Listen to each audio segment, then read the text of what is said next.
신앙생활 명학 시리즈 제8과 마지막과입니다. 제8과의 주제는 신앙의 작은 열매들입니다. 우리가 지난번에 이어서 두 번째 시간, 그러니까 1과의 2번입니다. 신앙의 작은 열매 1과는 첫 번째로 예수 닮기입니다. 그래서 지난 시간에는 하나님의 얼굴을 담아, 하나님의 얼굴은 두 가지입니다. 은혜로운 얼굴, 평강의 얼굴. 우리는 하나님 아버지의 얼굴을 자식이라면 마땅히 내가 신앙생활하면서 닮아야 된다는 말씀을 나눴습니다. 오늘 두 번째 시간 우리 한번 같이 볼까요? 오늘 두 번째는 예수의 마음 담기. 예수의 마음 담기. 그렇죠. 자식은 아버지의 외모를 담습니다. 그래서 얼굴을 첫 번째 담고, 두 번째로 자식은 그 아버지, 그 자식은 뭡니까? 마음을 닮아가는 것입니다. 우리는 하나님의 자식이기 때문에 하나님 아버지의 얼굴을 닮아가고, 마음은 예수 그리스도의 마음을 닮아가는 것입니다. 오늘 귀한 말씀 함께 나눌 때 여러분 속에 신앙의 작은 아름다운 열매, 예수 담는, 예수 마음을 담는 하나님의 은혜가 넘칠 수 있기를 주의 이름으로 축복합니다. 자, 예수의 마음은 뭘까요? 첫 번째, 온유한 마음입니다. 온유한 마음. 우리 말씀 볼까요? 나는 마음이 온유하고 겸손하니 성도는 예수님의 온유한 마음을 닮아야 합니다. 성도란 반드시 있어야 할 마음 하나가 바로 온유함입니다. 사랑하는 성도 여러분, 예수님께 당신의 마음을 소개할 때 제일 첫 번째 썼던 정말 중요한 단어가 뭡니까? 나는 마음이 온유하고, 하나님의 아들 예수 그리스도의 마음이 뭡니까? 온유한 마음입니다. 어쩌면 신앙은 신앙의 인격이 있어야 되잖아요. 신앙은 일이 아니라 내가 신앙생활을 5년, 10년, 15년, 20년 했을 때는 반드시 나의 삶 속에 나타날 것이 뭐냐면 그 사람이 거기에 맞는 신앙의 인격, 성숙된 인격이 그 안에 담겨 있어야 하거든요. 근데 그 성숙된 인격을 대표하는 가장 중요한 첫 번째 단어가 뭡니까? 그 심령이, 그 예수님을 믿는 심령이 마음이 온유해야 됩니다. 왜? 예수님이 마음이 온유하셨기 때문에. 그래서 성도들은 예수를 닮으려고 할 때 뭡니까? 예수님의 마음을 닮아가는 것이고, 그 마음의 비밀은 뭐라고요? 온유입니다. 우리 말씀도 한번 볼까요? 마태복음 5장 5절의 말씀. 온유한 자는 복이 있나니 그리 땅을 기업으로 받을 것이며, 온유는 팔복 중에 하나며 땅의 복을 받는 복이다. 세상은 강팍하고 악랄하고 싸납고 무정한 자가 복을 누린 듯하나 하나님의 자녀는 온유한 자가 하늘의 복을 이 땅에 누리는 자이다. 베드로 3장 3절로 4절에 보니까 너희의 단장은 머리로 꾸미고 금을 차고 아름다운 옷을 입는 외모로 하지 말고, 너희 단장을 외모로 하지 말고 오직 마음에 숨은 사람을 온유하고 안정한 심령에 썩지 아니할 것으로 하라. 이는 하나님 앞에 정말 값진 것이니라. 사랑하는 성도 여러분, 우리 하나님은 우리들에게 외모의 단장보다 더 중요한 것, 예수의 마음의 단장을 하기를 원하시는데 이게 정말 값진 것이라고 말씀합니다. 그 마음의 단장의 첫 번째가 뭡니까? 온유한 마음입니다.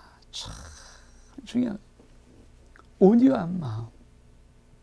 이 온유한 마음, 이것이 우리 하나님 앞에 정말 우리가 승부를 걸을 믿음의 작은 인격의 열매여야 합니다. 우리 다시 한번 말씀을 볼까요? 디모데전서 6장 11절의 말씀, 너 오직 너 하며 사람아 이것들을 피하고 의와 경건과 믿음과 사랑과 인내로 온유를 따르며, 에베소 4장 2절의 말씀, 모든 겸손과 온유로 하고. 세상은 그리스도를 닮지 않았다. 그런데 더 문제는 하나님의 자녀인 우리 성도들이 예수님을 닮지 않았다. 세상이 보는 성도들의 가장 힘든 점은 믿는 사람들이 세상보다 싸놨다는 것이다. 여러분, 세상은 그리스도를 닮을 수가 없어요. 왜? 그리스도를 모르니까. 하나님은 하나님의 자녀들 우리들에게 예수 그리스도의 마음을 닮으라고 요구하십니다. 근데 믿음의 사람들 속에 가장 힘든 게 뭘까요? 세상이 힘들어하는 거. 믿음의 사람 볼 때마다 세상도 고개를 절되고 정말 힘든 것이 뭘까요? 믿음의 사람들이 세상 사람에서 싸납다고 하는 것입니다. 온유는 기본적으로 스펀지처럼 부드러운 것입니다. 스펀지가 물을 쭉 흡수하듯이 내 인생의 많은 물을 흡수해서 이렇게 품고 있는 그것이 온유거든요. 싸는 것은 뭔가 탁탁탁 튀어나오는 거죠. 근데 이게 믿음의 사람들에게 있어요. 우리 성도들은 어떻습니까? 전 또한 어떻습니까? 저 참 이게 온유의 몸부림치려고 애를 쓰거든요. 그럼 제가 제 본성, 옛 본성이 싸나운 것을 알아요. 굉장히 독한 사람입니다. 전 누구하고 겨뤄서 학창시절에 그렇게 진 기억이 별로 없어요. 그것이 무엇이든 간에. 저는 지금도 웃기지만은 왜 그러냐. 중학교, 고등학교 때 그렇잖아요. 우리는 학년이 지나면 반을 다 틀어버리거든요. 근데 그때만 뭐 13반, 15반까지 있었으니까 얼마큼 많이 왔으니까 흐트러버리면 딱 제 첫 반을 배정받고 들어간 날은 그쵸, 딱 눈싸움을 해요. 저도 앞으로 앉아본 적이 항상 뒤에서. 제가 뭐 조그맣잖아요. 조그만 친구가, 새까만 친구가, 뭐 힘도 아무것도 약해 보이는 조그만 친구, 약한 친구인데 뒤에 딱 앉으면 다 등치들이 많거든요. 근데 눈으로 쫙 눈으로 이 사람을 콱콱 눌러요, 막. 얼마큼 싸납게 보였을까요? 그래서 눈싸움이 많이 우리 친구들이 나한테 져요. 그러니까 우리 친구들이 뭐 짱도 있고 막 아주 싸움 잘하시는 있는데 그 친구들이 늘 종민아, 넌 눈이 되게 무서워. 눈싸움이 누가 왜? 도끼가, 그러니까 눈을 딱 보면 도끼가 있다는 거야. 도끼가 무서운 거예요. 아주 조그맣게 보이는데 잘못 건드렸다가는 이런 거야. 이게 얼마큼 독하게 보이겠습니까? 근데 우리 성도들이 혹시 세상사람 볼 때 눈에 도끼를 느끼지 않을까요? 성도를 볼 때 또 도끼를 느끼지 않을까요? 예수님의 눈에 도끼가 있었을까요? 아니에요.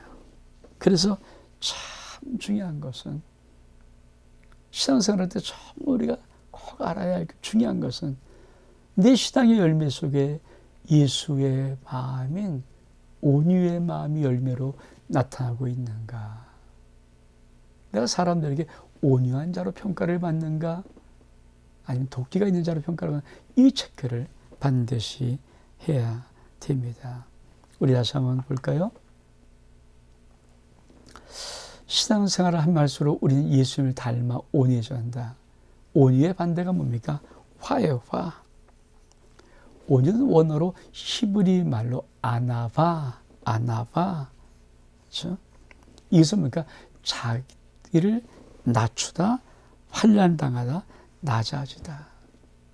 이게 온유입니다. 그렇죠? 오늘 히브리 말로 아나바라는 이 말의 뜻은 뭡니까?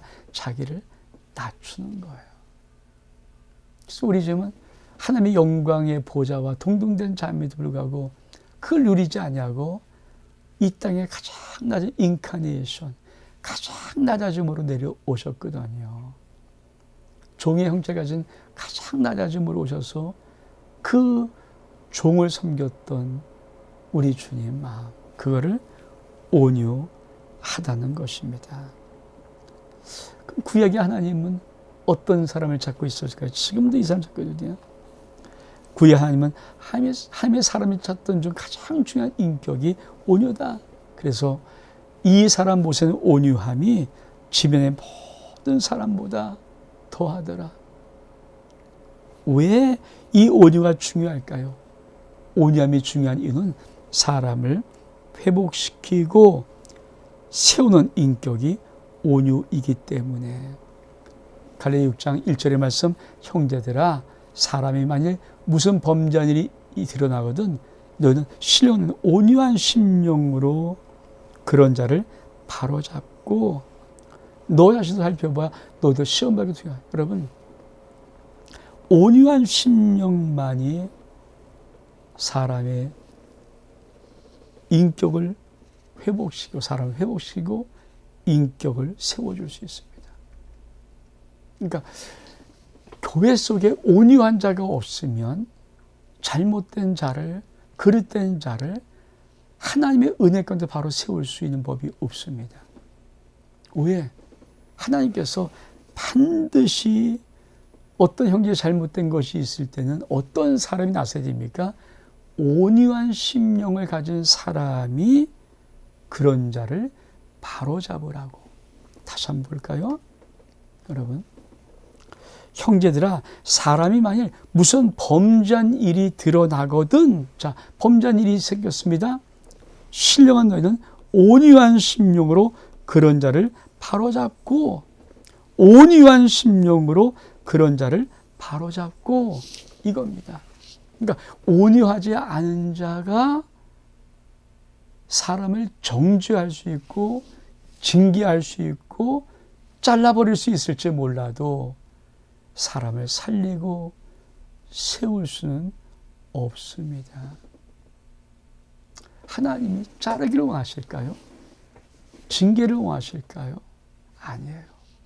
하나님은 그 사람을 바로잡아 세우기를 원하시는데 그 바로잡아 세울 수 있는 유일한 인격이라고 할 정도로 정말 중요한 인격이 뭡니까? 온유한 심령입니다. 이 비밀을 우리는 정말 알아야 합니다. 정말 중요한 거죠. 그래서 이 온유함을 우리는 잘 내 속에서 있어야 이걸 통해서 하나님의 놀라운 은혜의 역사를 경험할 수가 있습니다. 그럼 한번 또 볼까요?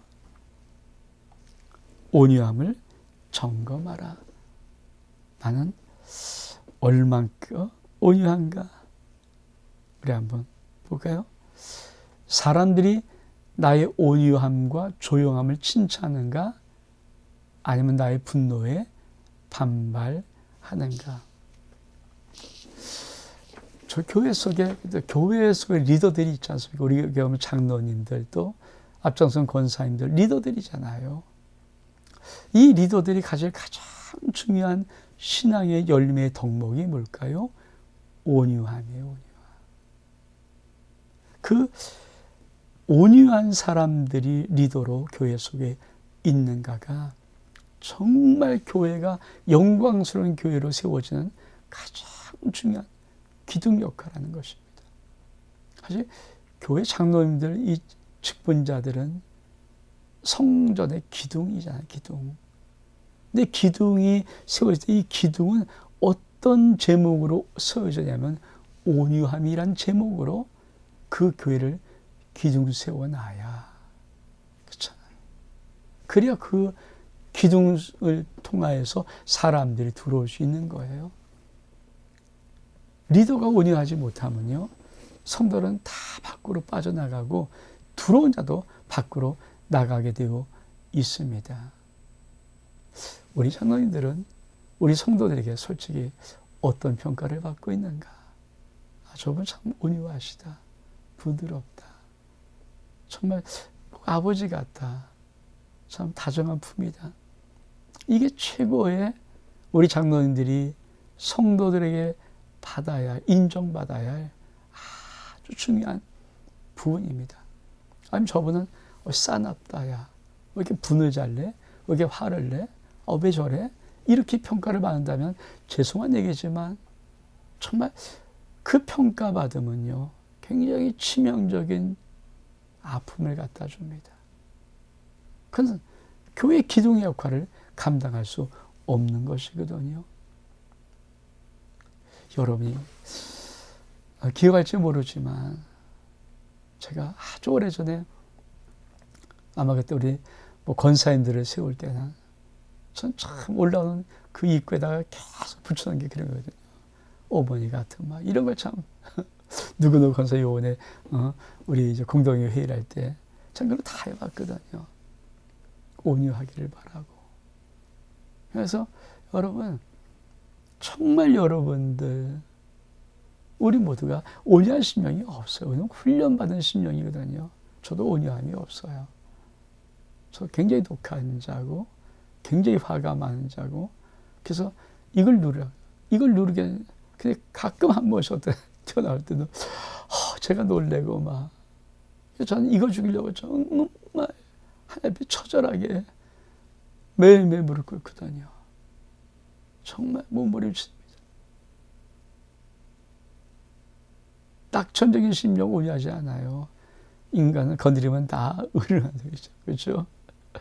다 건드리면 으르렁거리죠. 근데 그런 걸 많이 훈련되어진 성품이, 신앙으로 훈련되어진 성품이 온유한 성품. 그래서 이거를 그러니까 교회 리더자들은 반드시, 우리 자는 권사님들은 이거 체크해봐야 돼요. 나는 사람들, 우리 성도들에게 온유함으로 조용함으로 칭찬받는 것인가? 아니면 나의 분노에 반발하는 그런 모습이 더 많은가? 반드시 체크를 해봐야 됩니다. 두 번째로 한번 볼까요? 오히려 나의 온유함을 체크하는 것입니다.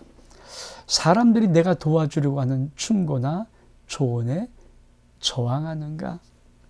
여러분, 온유한 심령이 부드럽게 말하는 것은 왜 오냐면, 온유한 심령이 말하는 정말 이 부드러움으로, 온유함으로, 따뜻함으로 다가가면서 그의 입장에서 어떻든 그를 세워주려고 사랑의 마음으로 할 때는 사람들이 거기에 저항하지를 않아요. 근데 내가 좀 누구에게 충고나 누가 말을 하는데 이것을 듣는 사람이 저항을 한다?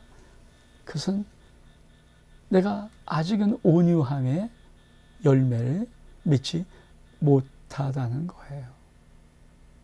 그렇죠? 그러니까 이걸 체크해봐야죠. 내가 무엇을 말하는데 이 말에 저항을 해요. 난 분명히 옳은 걸 생각해서 옳은 것을 정말 말하는데 불구하고 저항이 오는가? 그렇죠? 저항이 오는가? 사실 부모가 자식이 하는 말은 저는 100 다 옳다고 생각하거든요. 그렇 알 수 있죠. 그래도 정말 많이 옳은 말을 하는데도 자식이 그 말을 듣고 저항한 이유가 뭡니까? 온유한 심령이 아니고 말할 때는 자식은 그 말을 들으면서 화가 나는 거예요. 그래서 부닥쳐버리는 거죠. 그러니까 부모의 간의 관계도 그 정도인데 남남이 교회 안에서 만났습니다. 사실 아무런 관계가 없잖아요. 세상이면 그렇게 못할 관계인데 안에서 만났는데 그게 만약에 내가 정말 맞는 말인데 조언과 충고를 할 때 반발이 나고 저항이 일어난다. 그것은 내 심령이 온유하지 못하다는 것입니다. 그거를 우리 교회 성도들은 체크를 한번 해봐야 돼요. 난 내가 말할 때 어떤 일이 일어나는가를 체크해 보는 거죠. 세 번째로, 그렇죠? 지도자에게 악평하는가? 그렇죠? 이건 두 가지입니다.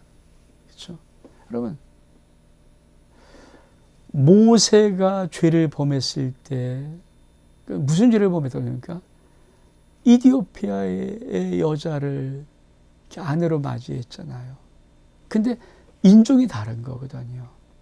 그건 유대인들에게는 정말 참을 수 없는 거죠. 왜? 피를 중요시하는 민족인데 지도자라는 사람이 그런 일을 범. 그래서 그거를 따졌던 것이 누굽니까? 미리암, 모세의 누나와 아론이에요. 미리암과 너희 동생아, 이 모세의 형제들이 미리암과 아론이 앞장서서 모세를 향할 때 그때 하나님이 썼던 말이 뭡니까? 모세가 온 지면에 누구보다도 온유한 자는 그와 대면의 말에 이 말을 왜 하셨을까요? 여러분, 지도자에 대해서 지도자가 악평을 듣는 것조차, 악평을 듣는 것, 어떤 부분 악평하는 것조차가 뭡니까? 온유하지 않다는 거예요. 화가 있다는 거죠. 그러니까 지도자에 대해서 악평을 하는가? 이건 우리 성도들이 한번 체크를 해볼 필요가 있는 거죠. 왜? 내가 온유하면 악평하지 않습니다. 내 심령이 온유하지 않으면 나는 악평합니다. 근데 하나님은 질서의 하나님이 아니십니까? 영적인 질서를 가지고 있거든요. 그래서 굉장히 그 질서를 존중하세요. 왜? 그 질서를 무너뜨리면 죄의 몸뚱이가 세워져 나갈 수가 없어요. 그래서 그 질서를 굉장히 중요시하는데, 여러분, 하나님이 모세를 세웠을 때 모세가 완전히 세운 게 아니잖아요. 모세도 흠이 있죠. 죄를 범하죠. 불완전한 자예요. 근데 하나님은 모세를 통해서 민족을 구원하시고 모세를 통해서 민족을 이끌고 나가는 지도자로 세웠기 때문에 모세가 무너지면 하나님은 다시 누구를 할 수 있는 방법이 없습니다. 그래서 참 중요한 것입니다. 정말 중요한 것이거든요. 익히. 근데 지도대에서 악평할 때 그 미리암과 아론의 마음속에 하나님이 무엇이 없다고 합니까? 너희는 온유한 마음이 없다는 거예요. 온유한 마음. 그러면 너희들의 모든 것은 신앙의 열매가 아직 없는 그런 말을 하시는 겁니다. 그래서 굉장히 중요해요. 그래서 요 세 가지로 지도자든지 성도든지 내가 온유함이 어떤가 한번 체크해 볼 필요가 있죠. 두 번째로 예수님의 마음, 겸손입니다. 마태복음 11장 29절에 나는 마음이 오냐고 겸손하니, 겸손 성도의 최고의 덕목이다. 겸손, 하나님만 전적으로 의존해야 하는 존재임을 인식하고 시인하고 모든 결정에 하나님의 뜻을 찾는 것이다. 겸손 히브리 말로 카나, 항복하다, 무릎을 굽히다. 그렇습니다. 예수님을 하나님은 얼굴을 담고 예수님은 마음을 담는 거죠. 근데 그 예수의 마음이 뭡니까? 나는 마음이 온유하고 겸손하니. 그래서 신앙생활 최고의 아름다운 덕목이 뭡니까? 겸손한 자입니다. 하나님은 교만한 자는 안 써요. 하나님은 교만한 자는 안 씁니다. 하나님은 겸손한 자를 쓰십니다. 우리 한번 말씀 볼까요? 신앙생활의 최악은 교만이다. 교만은 뭡니까? 패망의 선봉이요 거만한 넘어짐의 앞잡이다. 교만은 패망, 선봉이다. 참, 하나님은 아무리 천하의 모든 걸 다 갖고 있어도 하나님은 안 쓴 자가 하나 있어요. 교만한 자는 안 씁니다. 왜 그럴까요?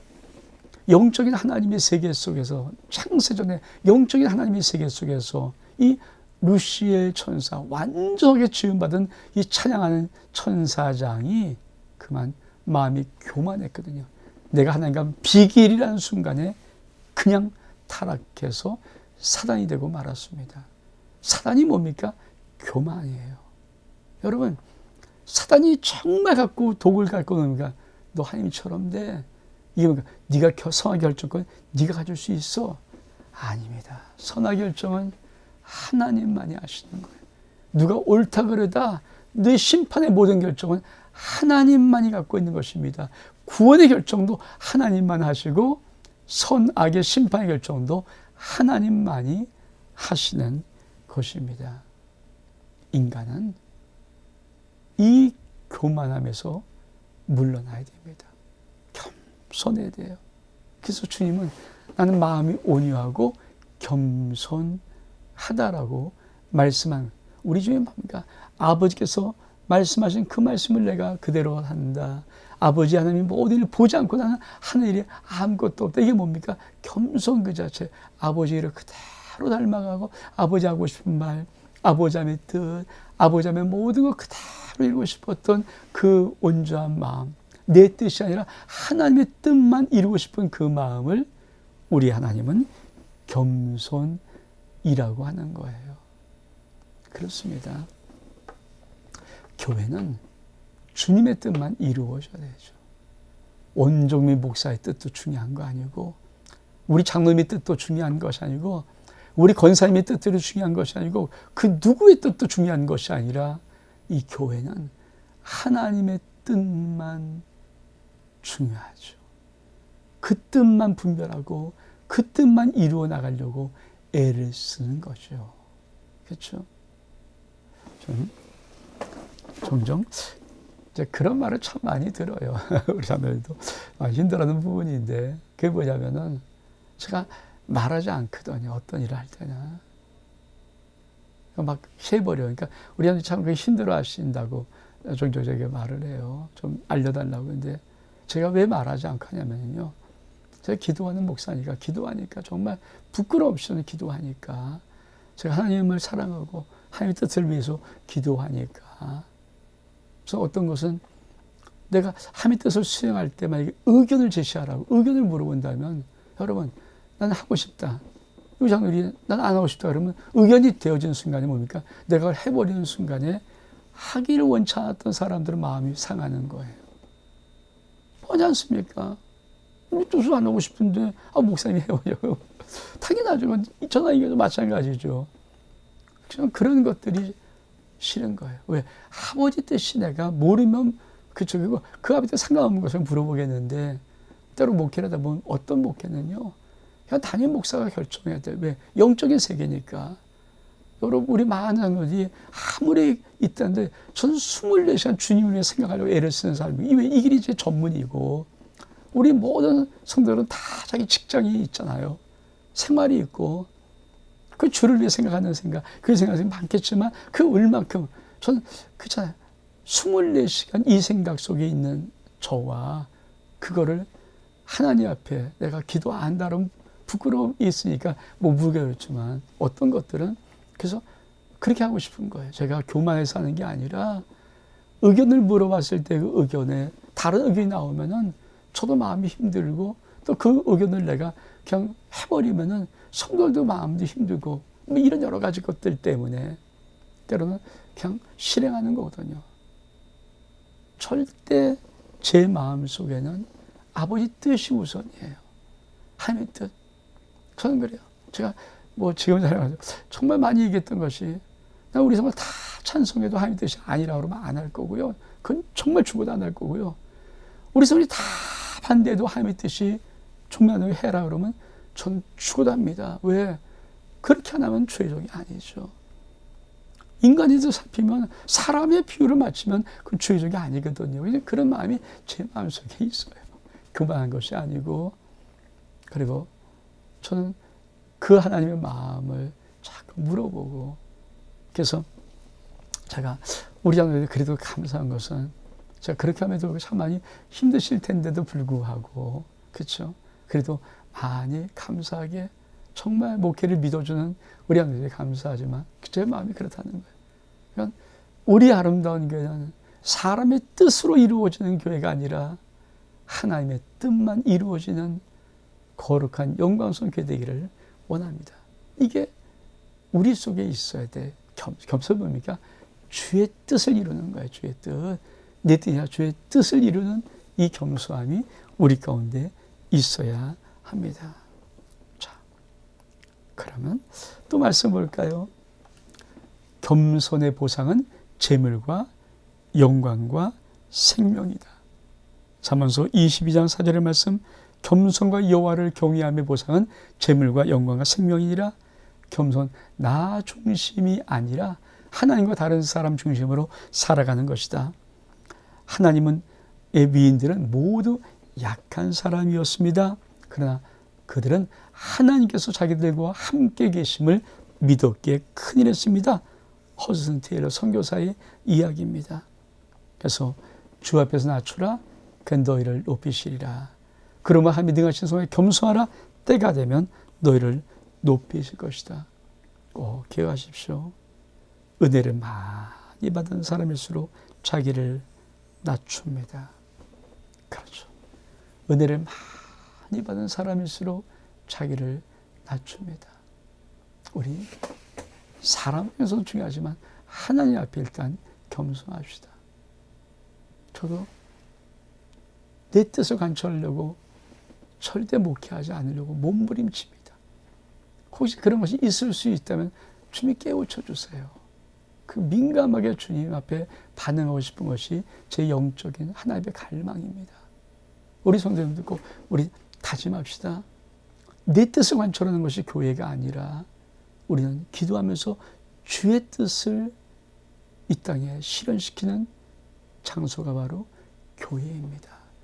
교회는 주의 뜻이 움직이고 주의 말씀이 선포되어지고 주의 계획이, 주의 경륜이 이루어져야 됩니다. 그래서 내 원대로 마옵시고 아버지의 뜻대로 되기를 원합니다. 우리 주님이 겟세마네의 그 간절한 기도가 정과 우리 모든 성도들의 기도 제목이 될 수 있는 겸손함이 우리 아름다운 교회 속에 흐르기를 원합니다.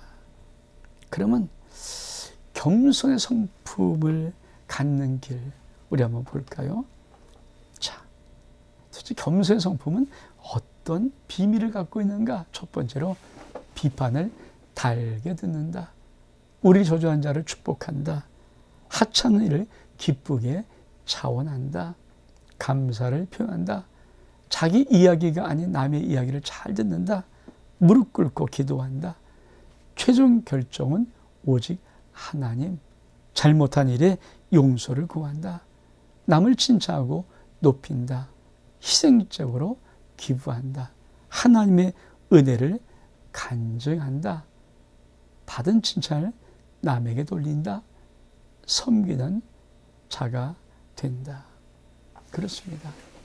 이게 겸손의 성품 속에 있는 신앙생활의 태도입니다.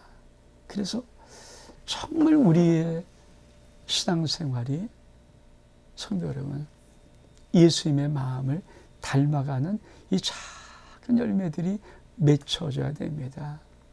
그래서 우리는 완벽히 처음부터 닮아갈 수 없지만 우리가 먼저 하나님의 얼굴을 닮면서 우리의 모든 심령으로부터 나타나는 얼굴의 모습, 모든 우리의 삶의 모습이 하나님의 얼굴의 은혜와 평강 있는 모습으로 우리가 닮아가고 열매를 맺고 우리가 예수의 마음을 닮아가야 되는데 우리 신앙생활의 모든 삶의 모습, 인격이 나타나는 그 모습이 사실 많은 사람들에게 온유와 겸손으로 나타나서 이런 열매들이 맺힘을 통하여서 우리의 신앙이 조금씩 아름다운 열매를 맺고 달려가는 것입니다.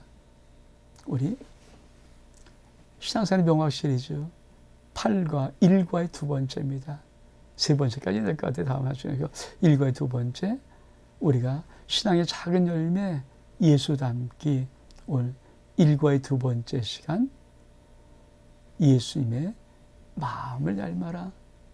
온유와 겸손한 마음이 저뿐 아니라 우리 모든 성도들 속에 담겨져 있어서 우리 아름다운 교회가 정말 예수의 마음을 닮은 아주 거룩한 영광스러운 교회로 우리 모든 성도들의 삶 속에 예수를 닮은 아름다운 모습을 증거하는 축복으로 나타나기를 원합니다. 신앙생활 명확 시리즈 마지막과 8가의 1과의 이 두 번째 시간 여기서 마칩니다. 샬롬.